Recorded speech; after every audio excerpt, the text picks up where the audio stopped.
بسم الله الرحمن الرحیم. د تیر درس په دوام نن بیا موږ تاسو په کویک بوکس پروګرام کې په لیست مینو کې په آیټم لیست باندې خبرې کوو. راځو کویک بوکس پروګرام ته. که ستاسو په یاد تقریبا موږ تاسو په انوینټری پارت باندې خبرې کړې وې او تر سمسنګ کمپنی هغه کم انوینټری پارت چې په دې خبرې وکړې چې څنګه دا موږ اډ کوو. راځم د تیر درس په دوام یو څه نور مثالونو باندې کار کوم. که چیرې موږ تاسو په شارناو کې یا په افغانستان کې په هر ځای کې چې وي یو کمپنۍ لرو او دغه کمپنۍ صرف د آی ټي وسایل خرڅوي. د بیرون څخه موږ تاسو آی ټي وسایل اخلو، په افغانستان کې خرڅوو. نن سبا دا کاروبار ډیر زیات مروج دی. امنیتي کمرې شو، مثلا د سیسکو کمپنۍ دا کوم سویچونه چې دي، راوټر چې دي، تاسو شارناو ته لاړ شئ وګورئ، زیاتره کمپنۍ هم دا کار کوي. نو اوس که چیرې تاسو دغسې یو کاروبار ولرئ چې د دوبۍ څخه د چین څخه دغه وسایل افغانستان ته انتقالوئ، پرچیز کوئ او بیرته دلته سلس کوئ یا خرڅوئ، نو دا وسایل به تاسو ټول په کویک بوکس پروګرام کې په انوینټری پارت کې رسوئ. نو څه چل کومه، راځم چیرته ګوګل کروم ته. ګوګل کروم ته که چیرې تاسو راشئ دلته وګورئ، ما یو دوه صفحې خلاص کړي. په دې صفحو کې موږ سره دغه سیسکو کمپنۍ کوم سویچونه چې دي دغه مختلف ماډلې دي موږ سره، او د بل ټاپ ته که چیرې راشئ دلته موږ سره مختلف قسمه د سیسکو هغه کم راوټر چې دي دغه ماډل دلته ما سره ذکر شوي. دا غواړم په کویک بوکس پروګرام کې اډ کړم. فکر وکړئ زموږ ستاسو دا کاروبار دی. راځم چیرته اول په راوټرو باندې کار کوم. نو دلته وګورئ یو عنوان دی په نوم د کامن سیسکو راوټر فیملیز. زه څه چل کومه، صرف دونه لیکل دي ځینه کاپي کوم. سیسکو راوټر فیملیز دا مې کنټرول سی کو، کاپي مې کو، راغلم کویک بوکس پروګرام ته، رائټ کلیک مې وکړو، نیو مې انتخاب کو، یو مین انوینټری پارت جوړوم. آیټم نیم کې مې هغه پیسټ کو، سب آیټم ورته نه انتخابوم. کټګري کې بیا هارډویر ورته اخلم، او که داسې مشخص کوئ د سیسکو په نامه باندې بله کټګري جوړه کړئ. دلته راشئ ولیکئ چې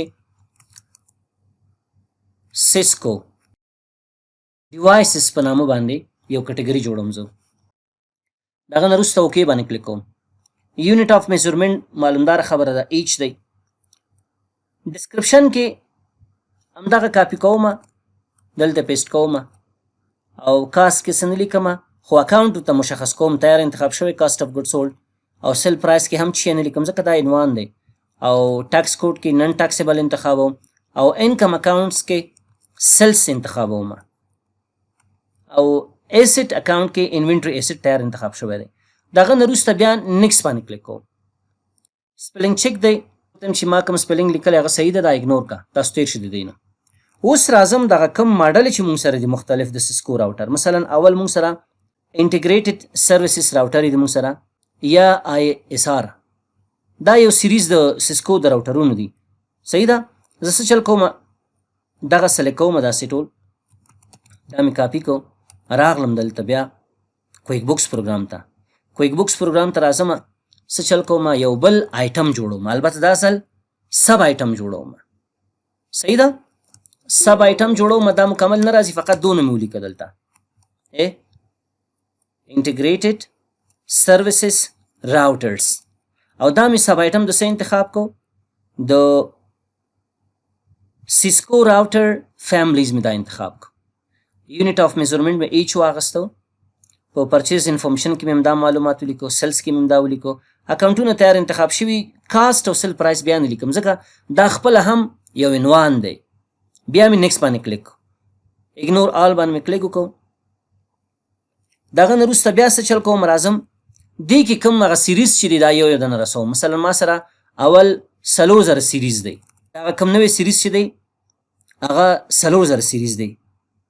البته په آی اس آر سیریز کې د سیسکو راوټر چې کوم دی موږ سره، دا مې کاپي کو، بیرته دلته راغلم، ورته چې زه یو راوټر دی هغه رسومه، دغه سیریز دی 4000، او دا سب آیټم د څه انتخابوم، د انټیګریټډ سروس یا سروسز راوټرز.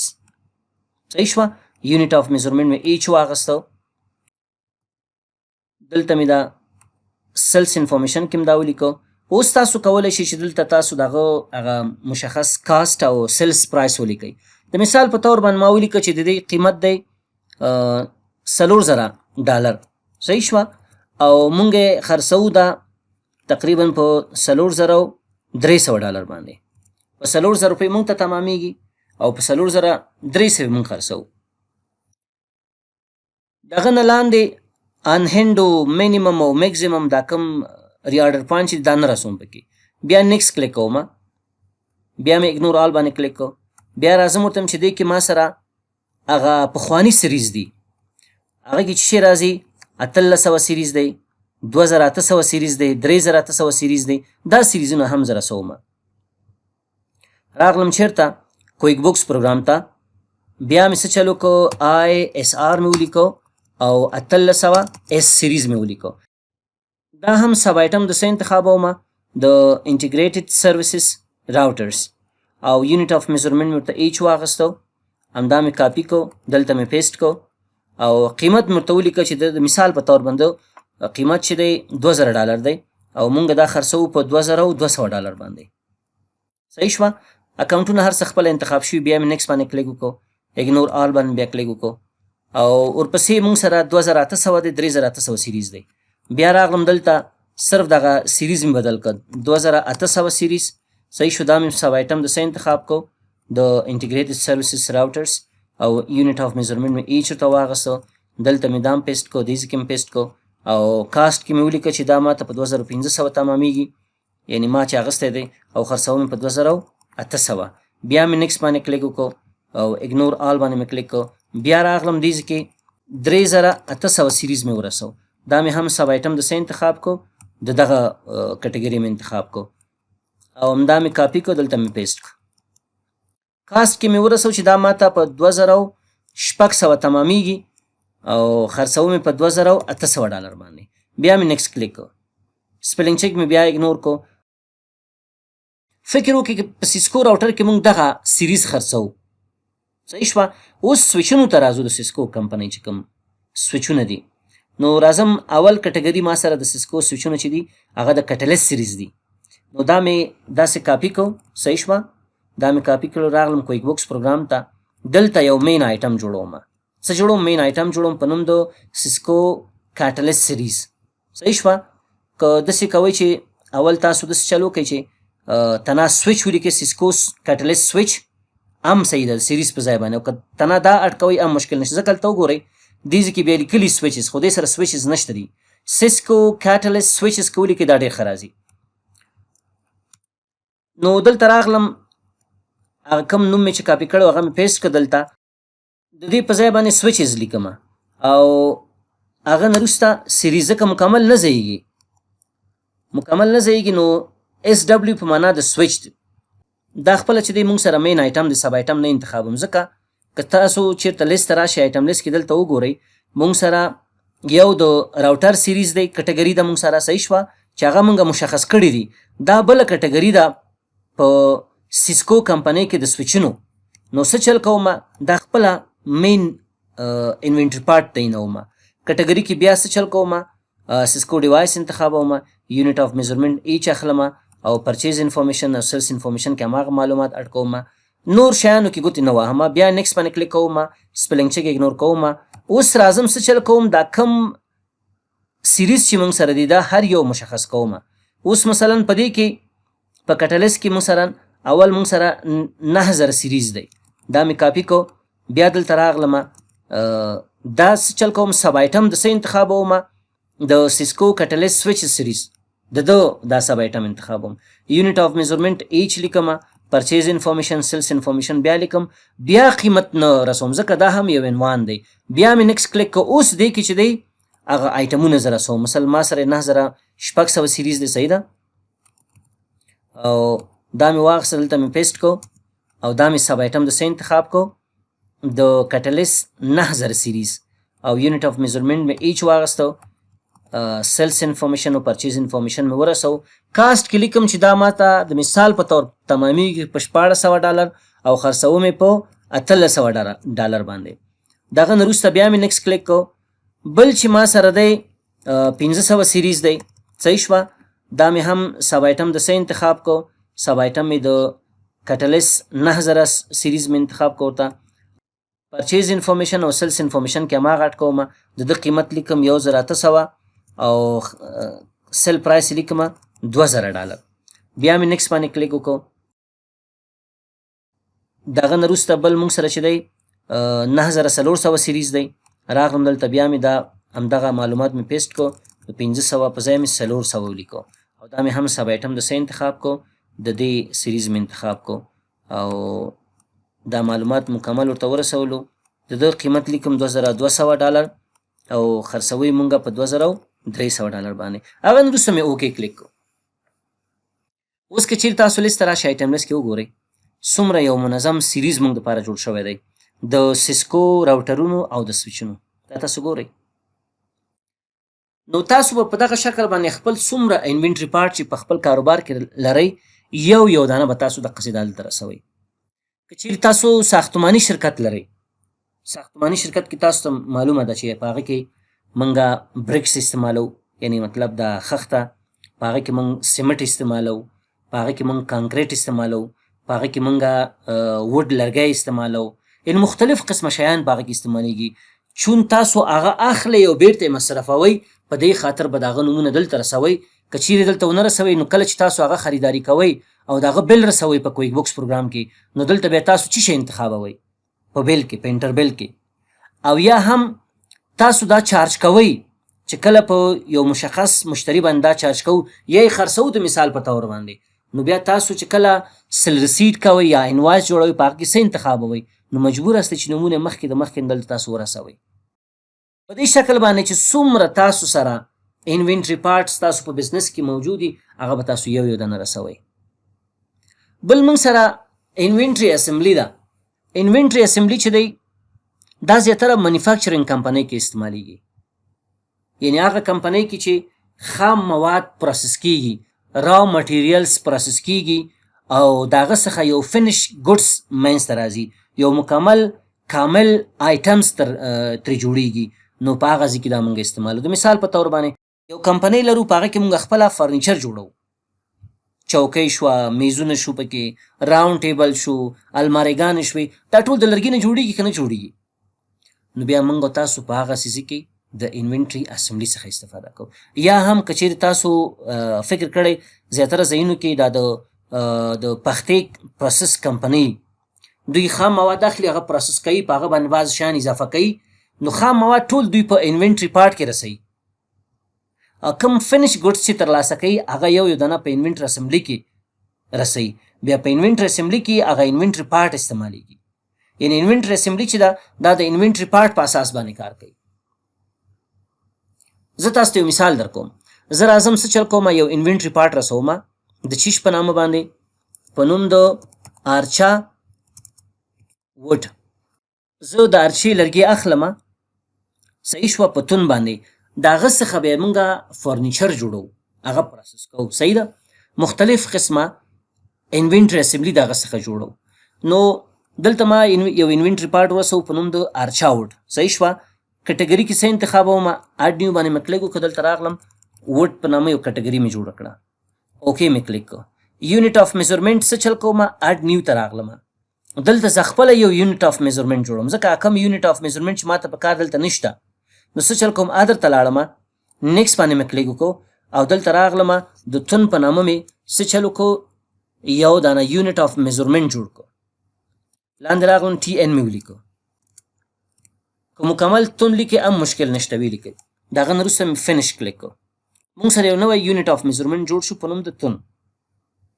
په پرچیز انفارمیشن کې مې هماغه آیټم نیم پیسټ کو، دلته مې ولیکو. کاسټ کې اوس تاسو هغه حقیقي قیمت لیکئ چې یو تون د آرچا دا کوم لرګی چې دی دا موږ ته په څو تمامیږي. فکر وکړئ یو تون د ده موږ ته په 10,000 روپۍ تمامیږي، یو تون لرګی، صحیح شوه. که چیرې دا لرګی زه اخلم او خرڅوم، که چیرې زه اخلم او خرڅوم، د هغه دپاره هم تاسو هم کولی شي قیمت مشخص کړي. مثلا زه تون بیرته خرڅوم په 12,000 روپۍ باندې که څوک مانه اخلي. ټاکس کوډ کې مې نن ټاکسیبل انتخاب کو او انکم اکاونټس کې مې سیلس انتخاب کو. د هغه نه وروسته مې اوکې کلیک کو. اوس تاسو وګورئ اګنور آل مې کلیک کو. ما سره یو انوینټري پارټ جوړ شو په نوم د آرچا وډ. صحیح شوه. دا اوس زه کولی شم په انوینټري اسمبلي کې استعمال کړم. اوس زه چې دروازه جوړوم په دروازه کې خو تنها لرګی نه استعمالیږي، په هغه کې دستګیر هم استعمالیږي، په هغه کې قلف هم استعمالیږي، په هغه کې همداسې یو دغه د وډ دپاره کور چې دی هغه هم استعمالیږي. نو دا ټول به تاسو یو یو دانه څه چل کوئ په انوینټري پارټ کې به رسوئ. نو بیا مې څه چل وکړه، رایټ کلیک مې وکړو، نیو مې انتخاب کو. دلته راغلم ورته چې زه بل انوینټري پارټ رسوم. د شیش په نامه باندې لیکم ډور لاک په نامه باندې. او د کټګري مې چې واغستله، کټګري مې هارډویر واغستو، یونټ اف میزرمنټ مې ایچ واغستو او پرچیز انفارمیشن او سیلس انفارمیشن مې ورسو. ورته هم دا یو دانه ماته تمامیږي په 200 روپۍ باندې او زه بیا که چیرې خرڅ کړم دا خرڅوم په 250 روپۍ باندې. نان ټاکسیبل دی او دلته مې هغه اکاونټ سیلس انتخاب کو. د هغه نه وروسته بیا نیکس باندې کلیک کوم. بل دغه د دروازې دپاره کوم دغه دستګیر چې دی که نه، نو د دروازې هغه هینډل ته ویل کېږي ډور هینډل. صحیح شوه. نو د ده مې کټګري هارډویر انتخاب کو. صحیح ده. یونټ اف میزرمنټ مې ایچ واغستو او پرچیز انفارمیشن کې مې دا معلومات ورسولو.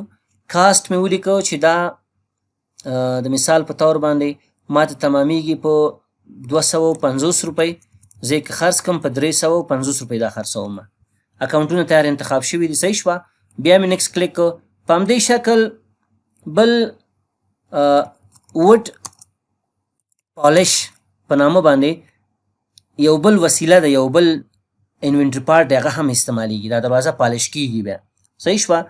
دې کې مې کټګري چې واغستله، کټګري مې هارډویر واغسته د مثال په طور باندې، او یونټ اف میزرمنټ مې ایچ واغستو او پرچیز انفارمیشن کې مې دا ورسو، سیلس انفارمیشن کې مې دا ورسو.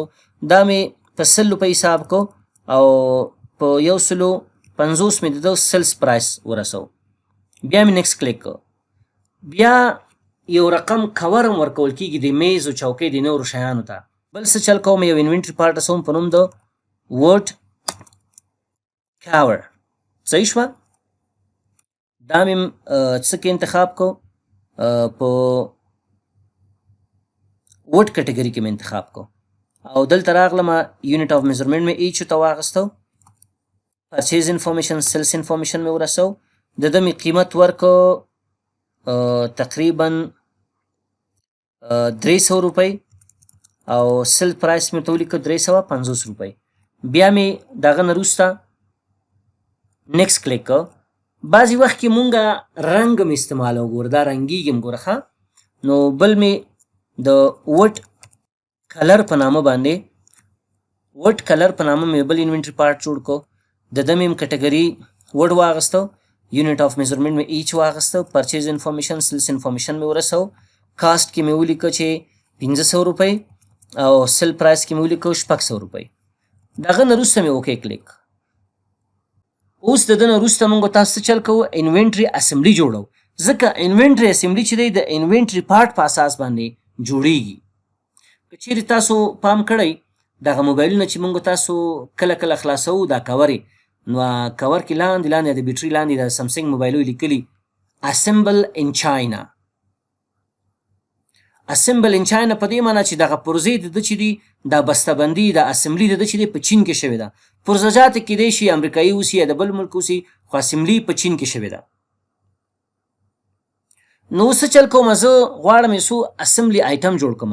رایټ کلیک مې کو، نیو مې انتخاب کو. دا ځل انوینټري اسمبلي انتخابوم. انوینټري اسمبلي مې چې انتخاب کړه، اول ماته وایي نوم ورته ورکړه.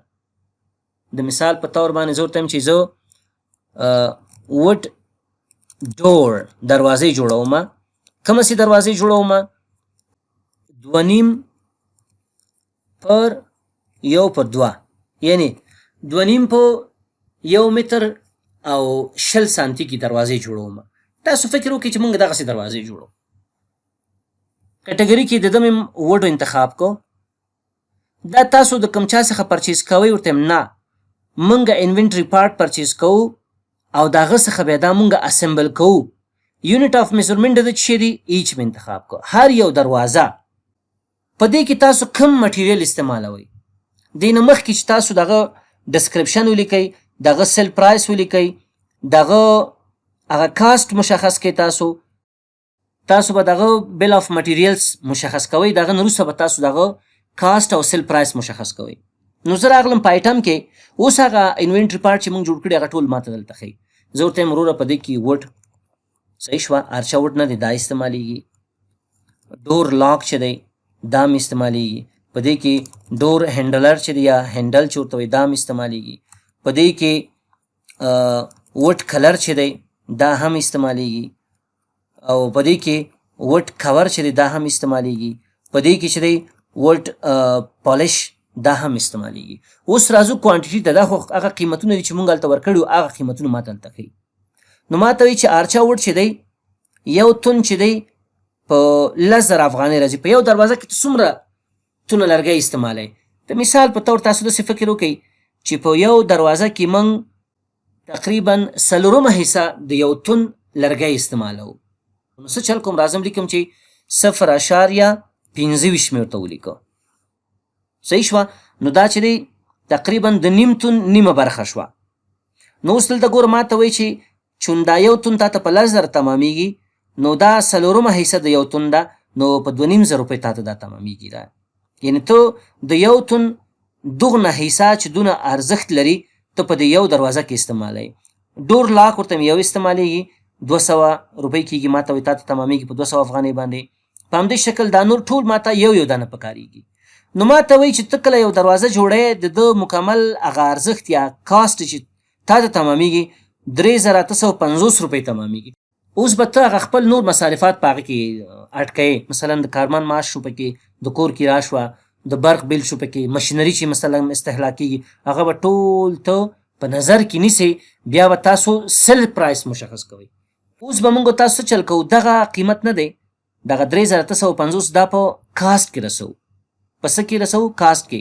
یوز ګلوبل پریفرنسز. که ته وایې چې نه زه دې کې یوز ټوټل BOM کاسټ انتخابوم، په معنا چې دغه کوم بل آف مټیریل چې دی، ټوټل بل آف مټیریل چې دی هغه قیمت په نظر کې ونیسئ. په دې کلیک وکړئ دا قیمت بیا خپله هلته تا ته ښیي. زه ورته یم چې نه زه خپله ګلوبل پریفرنسز په اساس باندې یو قیمت تا ته تعینوم. هغه قیمت چې دی ما ته دا تمامیږي 3,850 روپۍ. نور مصارفات چې ما پرې اډ کړو، مثلا د کارمن معاش شو پکې، د کور کرایه شوه، د برق بیل شو پکې، د مشینري هغه ډیپریسیشن، دا ټول مې چې په نظر کې ونیولو دغه یو دروازه ماته په 15,000 افغانۍ باندې تمامیږي. صحیح شوه؟ ټاکسیبل دی که نه دی ټاکسیبل؟ ورته نه نن ټاکسیبل دی. اوس تاسو کولی شئ دغه انکم اکاونټس په نوم د سیلز دی دا هم تاسو ورته انتخاب کړئ. دغه نه وروسته موږ اوکې باندې کلیک کوو. چې کله مو اوکې کلیک کوو نو اوس تاسو وګورئ موږ سره یو دانه انوینټري اسمبلي آیټم اډ شو په نوم د وډ ډور، د لرګي دروازه چې طول یې 2.5 متره دی او عرض یې 1.2 متره راځي. ټایپ یې چې دی انوینټري اسمبلي او اکاونټس چې دا ورسره لینک شوی دی د سیلز په نامه باندې یادېږي. فعلا موږ سره نشته. د ده قیمت چې دی یعنې سیلز پرایس چې دی 15,000 افغانۍ دی. ډسکرپشن کې چون موږ چې نه دي لیکلي نو په دې خاطر دلته هم څه معلومات نشته. ګورئ ډسکرپشن کې چې نشته دي. نو تاسو کولی شئ چې دا مشخص کړئ چې په دې یو دروازه کې موږ سره کم آیټم استعمالیږي هغه تاسو دلته ولیکئ. اوکې مې کلیک کوو. اوس څنګه دا موږ جوړو یا څنګه دا موږ پروسس کوو په مینوفیکچر کمپنۍ کې؟ ګورئ که چیرې تاسو راشئ چیرته وینډوز ته انوینټري اکټیویټیز ته راشئ او فزیکل انوینټري ورکشیټ ته راشئ، تاسو دلته که متوجه شئ موږ سره دغه د وډ کټګري کوانټیټي آن هینډ نشته. ګورئ ډور هینډل یا هینډلر چې دا موږ سره نشته دی، ډور لاک موږ سره نشته دی، کوانټیټي آن هینډ 0 دی. وډ کلر چې دی، وډ کور چې دی، خپله دغه ارچا وډ چې باره باره دلته راغلی دی دا تاسو وګورئ دا هم موږ سره نشته دی. نو موږ باید اول دا واخلو چې کله هم دا خریداري که هغه نه وروسته دا موږ کولی شو بیا انوینټري اسمبلي جوړ کړو. نو څه چل کوم راځم وینډورز ته راغلم ریسیو آیټمز ان انټربل ته راغلم فکر وکړئ چې مونږه د دغه وینډور څخه بعضې آیټمز خریداري که کم آیټمز هم خریداري کو آرچا وډ هم خریداري کو صحیح شوه په همدې شکل ډور هغه کم هینډل چې د هغه هم خریداري کو او په همدې شکل ډور لاک هم خریداري کو صحیح شوه په همدې شکل وډ هغه کم کلر چې د هغه هم خریداري کو لاندې راځئ په همدې شکل هغه وډ کم کور چې دا هم خریداري کو په همدې شکل وډ پالش دا هم خریداري کو صحیح شوه دا ولې خریداري کو ځکه چې موږ غواړو د دې څخه اسمبلي جوړ کړو نو لرګی هم چې دی تقریبا دا 15 تونه خریداري کو صحیح شوه 15 تونه څومره کېږي 50,000 ډور هینډلر هم تقریبا 10 تا نیم دا واغستو 10 تا نیم دا واغستلو 10 تا نیم دا واغستو 10 تا نیم دا واغستو ځکه نور په کارېږي نور ځایونو کې 10 تا نیم دا واغستو نور لاندې شی نشته مکمل هغه کم د ده هغه ټوټل کاست دی هغه دلته موږ ته ښیي 53,500 روپۍ ریفرنس نمبر کې مو لیکو چې بل نمبر 001 نور معلومات نه اډ کوم دی باندې بیا وروسته موږ تاسو خبرې کوو فقط سیو ان کلوز باندې مې کلیک وکړو اوس که چیرې تاسو راشئ وګورئ دغه ارچا وټ موږ سره 15 تونه زیات شو کوانټیټي ان هینډ څومره شو 15 شو په همدې شکل که چیرې تاسو راشئ وګورئ دلته لاندې دا ډور هینډلر شو او ډور لاک شو او په همدې شکل دا نور شیان هم موږ سره اضافه شو اوس موږ کولی شو د دغه پرویت باندې دا انوینټري اسمبلي جوړ کړو چې وډ ډور دی مثلا زما هغه کوم کارمندان چې نجاران چې دوی لګیا وو د دې لرګي څخه تقریبا د یوې هفتې په جریان کې 15 دانې دروازې جوړې کړې اوس 15 دروازې چې جوړې شو په هغه کې لرګی مصرف شو په هغه کې کلر مصرف شو په هغه کې وډ کور مصرف شو په هغه کې هغه ډور لاک مصرف شو دا خو باید کم شي د دې څخه نو اوس دا پروسه څنګه تاسو مخکې وړئ زه راځم څه چل کوم وینډور مینو ته انوینټري اکټیویټیز ته دلته وګورئ موږ سره یو کمانډ دی په نوم د بلډ اسمبلیز په دې باندې به کلیک وکړئ چې په دې هم کله کلیک وکړو اول به تاسو هغه خپل اسمبلي آیټم انتخاب کړئ چې کوم آیټم تاسو اسمبل کړی دی چې اوس تاسو دلته رسوئ زه ورته یم چې وډ ډور دا موږ جوړ کړی ما ته په دې کې تاسو ته دغه شیان پکارېږي او ما ته هغه کرنټ کوانټیټي هم ښیي ګوره کوانټیټي ان هینډ د ده څومره ده د ده څومره ده د ده څومره ده د ده څومره ده او څومره تاسو ته پکارېږي نو زه ورته یم چې ما تقریبا 15 دانې د ده څخه جوړ کړي دي د دغه لرګي څخه د دغه وسایلو څخه 15 دانې ما جوړ کړي دي نو اوس باید د ارچا وډ څخه تقریبا 1.25 تونه لرګی څه شي کم شي ځکه په یو دروازه کې 0.25 تونه لرګی استعمالیږي او دا نور یو دانه د دې څخه 15 دانې کم شي دې څخه د ټول څخه 15 دانې کم شي دا مې ورته ولیکه دغه نه وروسته ګورې اوس ماته وایي کوانټیټي ان هینډ د دغه اسمبلي آیټم 0 دی نو زه څه ورته یم بلډ ان نیو باندې مې کلیک کړه سپیلنګ چیک مې اګنور کړو اوس تاسو راشئ کله چې په دغه انوینټري اسمبلي آیټم باندې کلیک کوئ نو ماته وایي کوانټیټي ان هینډ دغه اسمبل آیټم چې تاسو سره څو دانې دي 15 دانې دي او اوس تاسو وګورئ کوانټیټي ان هینډ د ارچا وډ څومره پاتې شو 3.15 د دې نورو 15 دانې پاتې شو مثلا که چیرې تاسو مانیفیکچر کمپنۍ لرئ یعنی یو را مټیریل خام مواد اخلي هغه پروسس کوي چې هر بخش اوسي دغه حساب کتاب به په کویک بوکس پروګرام کې دقسې مخکې وړئ تاسو اول به انوینټري پارټ کې ټول هغه خام مواد چې تاسو اخلي هغه به ورسوئ دغه نه وروسته به تاسو یو انوینټري اسمبلي جوړ کړئ صحیح شوه بیا چې کله تاسو خام مواد استعمالوله یو فینش ګډس هم جوړوله هغه به تاسو د بلډ اسمبلي د طریق نه په کویک بوکس پروګرام کې رسوئ چې د دونه خام مواد څخه موږ دونه یو فینش ګډس جوړ کو او هغه هم یا مصرف کو او یا هم خرڅ کو په نورو باندې نو اوس که چیرې تاسو راشئ دې صفحې نه ووځئ دلته لاندې راشئ وګورئ هغه وډ ډور نه دی د لرګي دروازه تقریبا موږ سره کوانټیټي 15 دانې شوي ځکه دا موږ اسمبل کو د څه څخه هم اسمبل کو د انوینټري پارټ څخه هم اسمبل کو نو د انوینټري اسمبلي څخه موږ تاسو داسې کار اخلو چې څومره انوینټري اسمبلي آیټمونه تاسو سره هغه به تاسو دې کې رسوئ بل موږ سره نن انوینټري پارټ دی نن انوینټري پارټ خو موږ تاسو په دې باندې خبرې وکړې چې هر هغه شی چې موږ دې دپاره نه اخلو چې دوباره یې خرڅ کړو موږ خپل د بزنس یوز دپاره اخلو تر څو خپل بزنس کې په مصرف ورسوو او نه غواړو چې هغه ټرک کو په بزنس کې، دغه په تعقیب ادر چارجز په نامه باندې یو بل کمانډ دی مونږ سره. که چیرې مونږ غواړو په یو انوایس کې په یو مشتری باندې څه ایکسټرا چارجز اپلای کو یا څه ایکسټرا پیسې چارج کو، د دغه کمانډ څخه مونږ کولی شو استفاده وکړو. یعنې د دې کمانډ د طریق نه یو آیټم جوړو په نوم د ادر چارجز، صحیح شو، هغه هلته په انوایس کې استعمالو. لکه څنګه زه راځم په دې تاسو ته کار کوم، په ادر چارجز باندې مې کلیک وکړو، دلته نوم ورته ورکړئ. څه نوم ورته ورکوئ؟ مثلا ما ته د دولت خواته نه وویل چې وروره کله چې تاسو په مشتریانو باندې جنس خرڅوئ، څه خرڅوئ؟ جنس خرڅوئ. نو جنس چې خرڅوئ کوشش وکړئ چې 100 روپۍ په هر مشتری باندې تاسو د سره میاشتې په نامه باندې چارج کوئ او هغه تاسو واخلئ او بیا دولت ته تاسو دغه پیمنټ وکړئ. صحیح ده؟ دا ادر چارجز چې مونږ د فیصدي په اساس باندې هم کولی شو، د اماونټ په اساس باندې هم کولی شو چې په مشتری باندې چارج کو.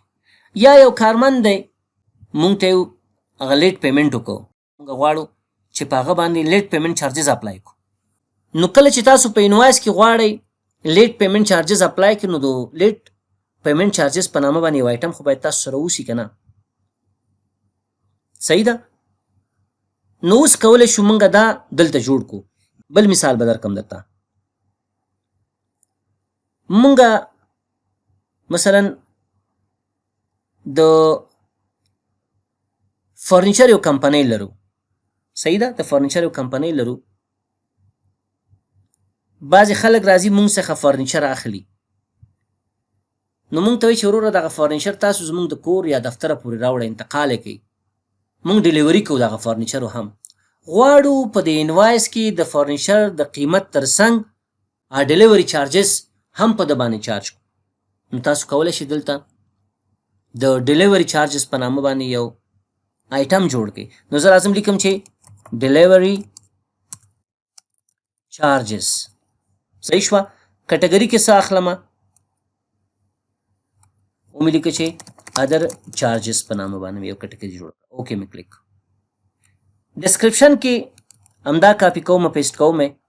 اماونټ کې څه لیکمه؟ اماونټ تاسو کولی شئ دلته اوس هم مشخص کړئ، کولی شئ وروسته هم مشخص کړئ. وروسته یې ځکه ښه ده چې مشخص کړو چې که چیرې د یو چا د دفتر ادرس ډېر لرې اوسي نو موږ خو په هغه باندې زیات چارجز اپلای کوو.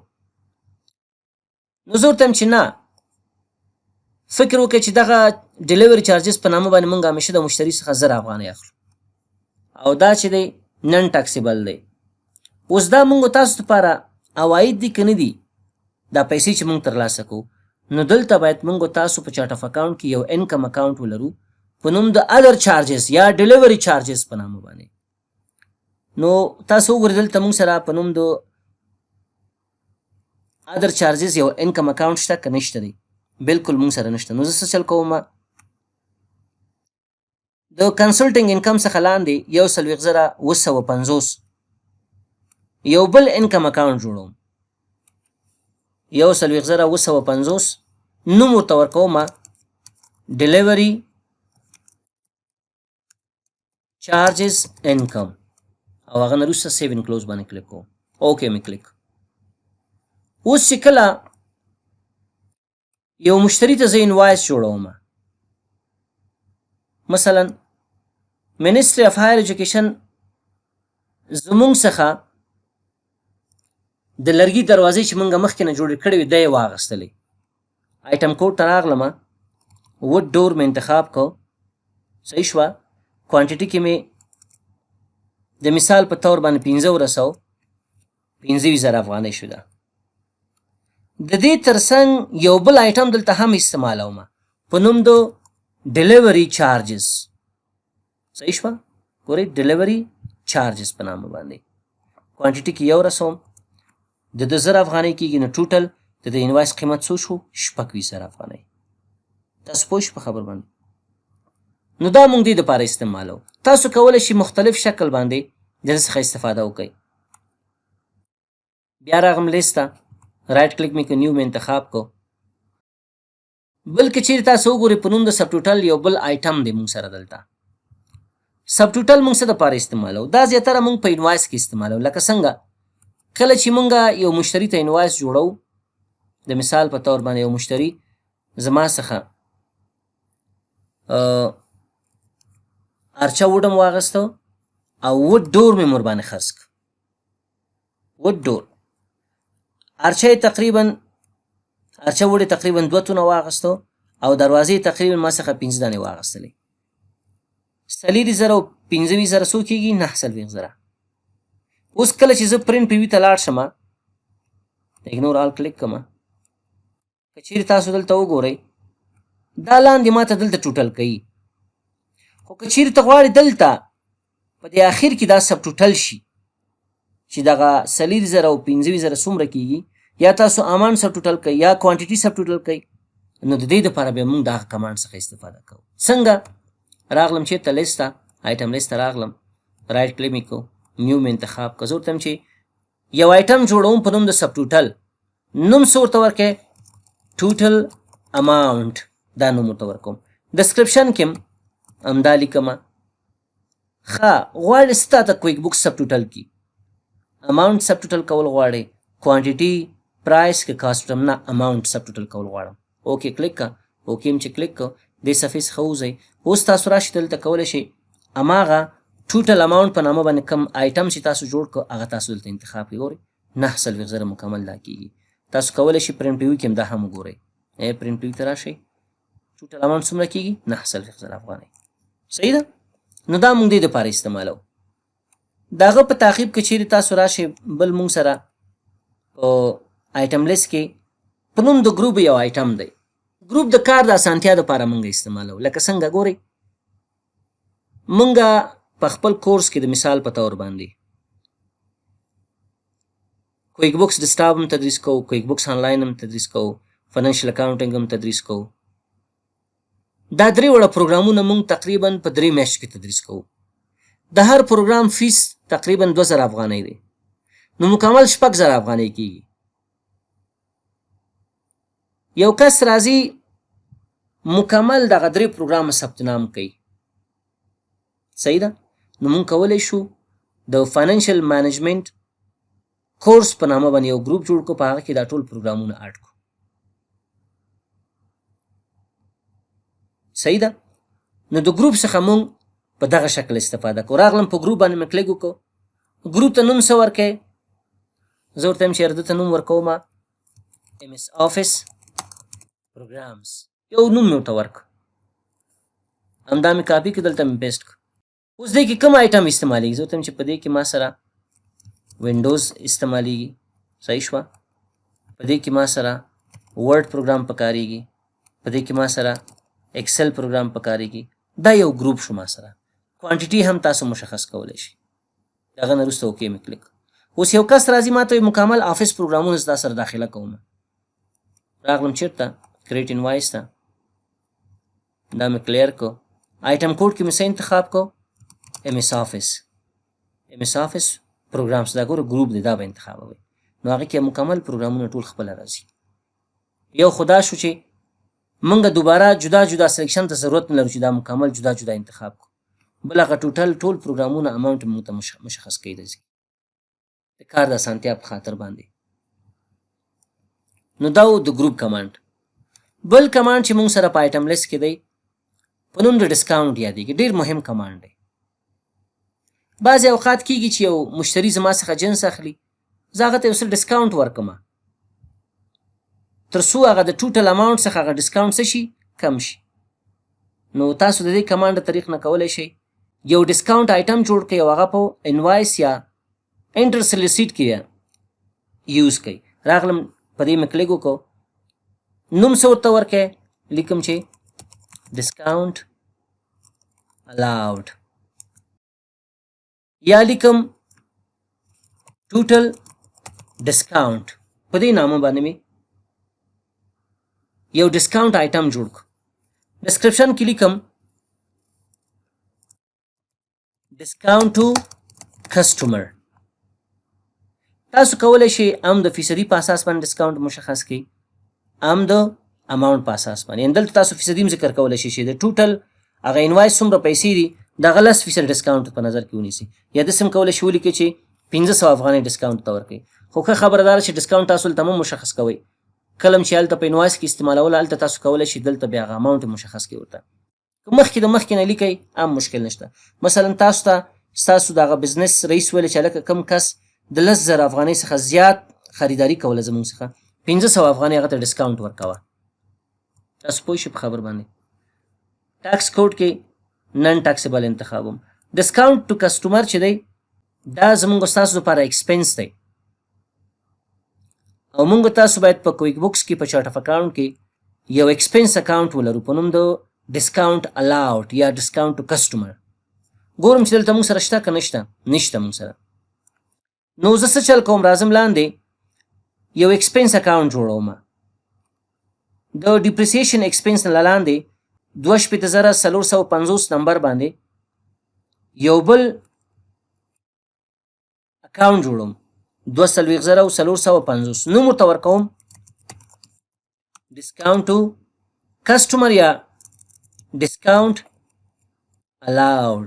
هغه نه وروسته سیو ان کلوز کلیک کوم. خو دې ته متوجه اوسئ چې اکاونټ ټایپ باید څه واخلئ؟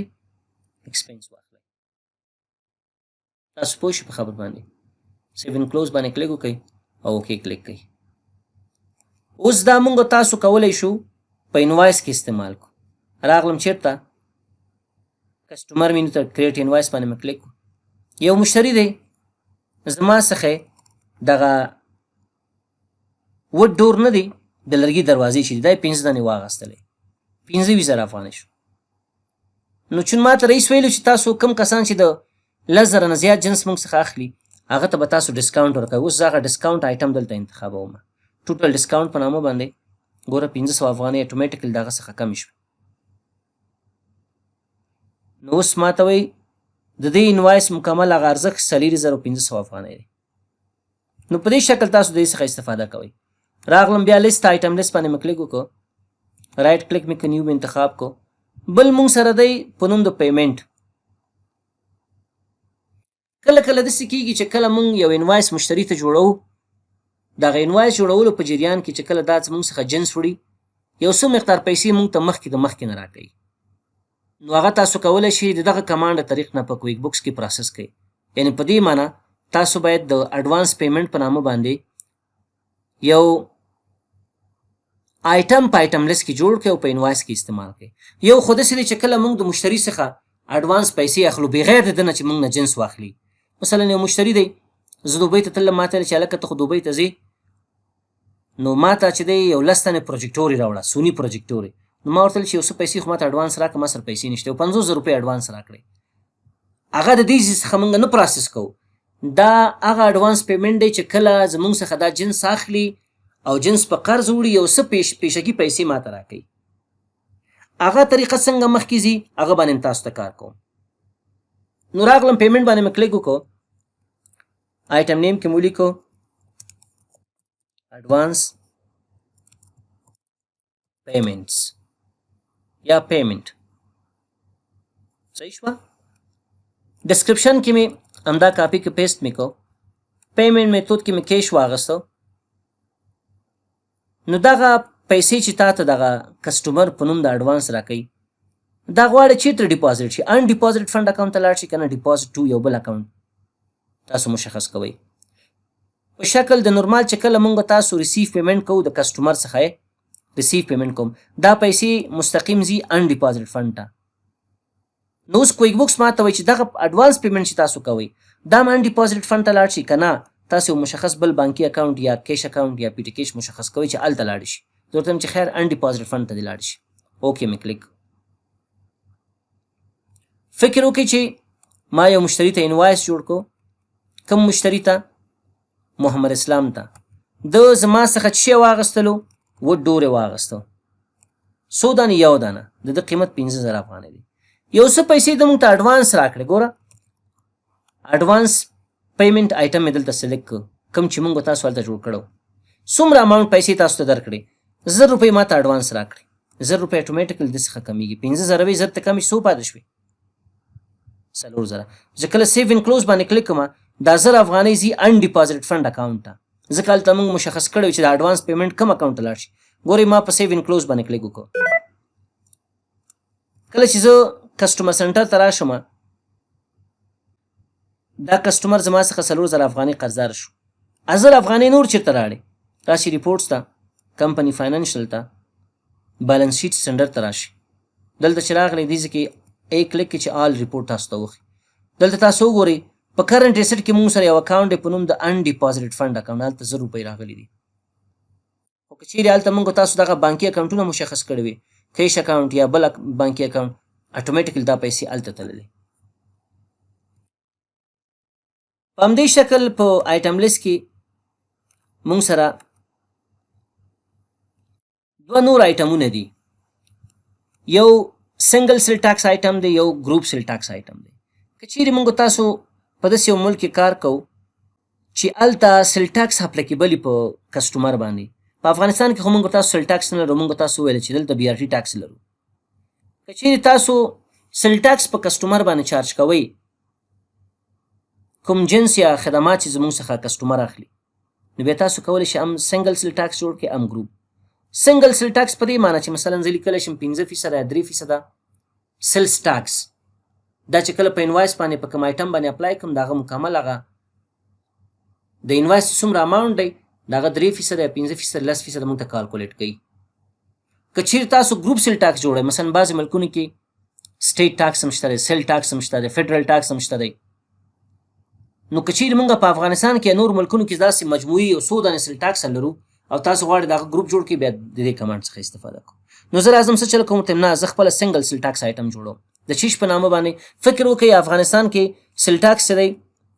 10% دی. لازم لیکم چې 10% سیلز ټاکس. ډسکرپشن کې خپله سیل ټاکس لیکل کېږي، دې ځای کې زه فیصدي مشخص کوم او ټاکس ایجنسۍ کې څه انتخابوم؟ ګورنمنټ سیل ټاکس ډپارټمنټ انتخابوم. اوکې مې کلیک کړه. یو سنګل سیل ټاکس ما جوړ کړ. اوس وګورئ دلته ماته یو میسج راکوي، وایي this name is already in use please use another name. دغه 10% سیل ټاکس چې تاسو لیکلی دی، وایي په دې نامه باندې مخکې د مخکې نه یو سیل ټاکس آیټم جوړ شوی، تاسو دا نوم یې لږ چینج کړئ. زه ورته یم چې ښه اوکې، زه غواړم څه چل وکړم، لیکم چې سیلز ټاکس 10%، لږ چینج مې کړه داسې. دغه نه وروسته مې اوکې کلیک. اوس تاسو وګورئ سیل ټاکس 10% په نامه باندې یو بل آیټم جوړ شو. ټایپ یې سیل ټاکس آیټم دی او فیصدي 10 ده. اوس چې کله زه کسټمر ته انوایس جوړوم، یو کسټمر مې انتخاب کو، د مثال په طور باندې زما څخه ارچه وډ واغسته، 100 تونه 1 تن 12000 افغانۍ کېږي. ما ته وایي دا ټاکسیبل دی، ورته یم بالکل ټاکسیبل دی، په دې باندې ټاکس زه چارج کوم. 100% ټاکس چارج کوي، هغه فیصدي دلته ماته ښیي 10%، 2%، 3%. 10% د 12000 څومره کېږي؟ 1200 کېږي. نو ما ته وایي دې کس څخه به تاسو 14200 روپۍ اخلئ چې دا 1200 روپۍ د دولت کېږي او دې ته ویل کېږي سیل ټاکس پیبل. دا په موږ تاسو باندې پیبل دی او دولت ته رسیبل دی. دا باید بیا موږ تاسو دولت ته پې کوو، ځکه د کسټمر څخه تا ایکسټرا پیسې واخیستلی. نو که چیرې موږ ګروپ سیل ټاکس جوړ کړی، راشئ آیټم لیست ته رایټ کلیک کې نیو انتخاب کړئ، نو بیا تاسو ګروپ سیل ټاکس د دې طریق نه جوړولی شئ. نور تفاوت په دې کې نشته، فقط تاسو دغه ګروپ کوم سیل ټاکس جوړوئ د نوم به لږ مشخص کوئ. مثلا زه لیکم چې ټوټل ټاکس، ډسکرپشن کې مې ټوټل ټاکس ولیکو. کولی شئ دلته دا فیصدي مې ذکر کړئ، مثلا 15% ټوټل ټاکس دی په افغانستان کې. 10% چې دی هغه سیلز ټاکس شو، 1% سټیټ ټاکس شو، 2% نور چې فیډرل ټاکس شو. ټوټل څومره کېږي؟ 15% یا 14% کېږي. تاسو به اوکې باندې کلیک کړئ او هغه به بیا په انوایس کې استعمال کړئ. نو دا زموږ او ستاسو د نن ورځې درس.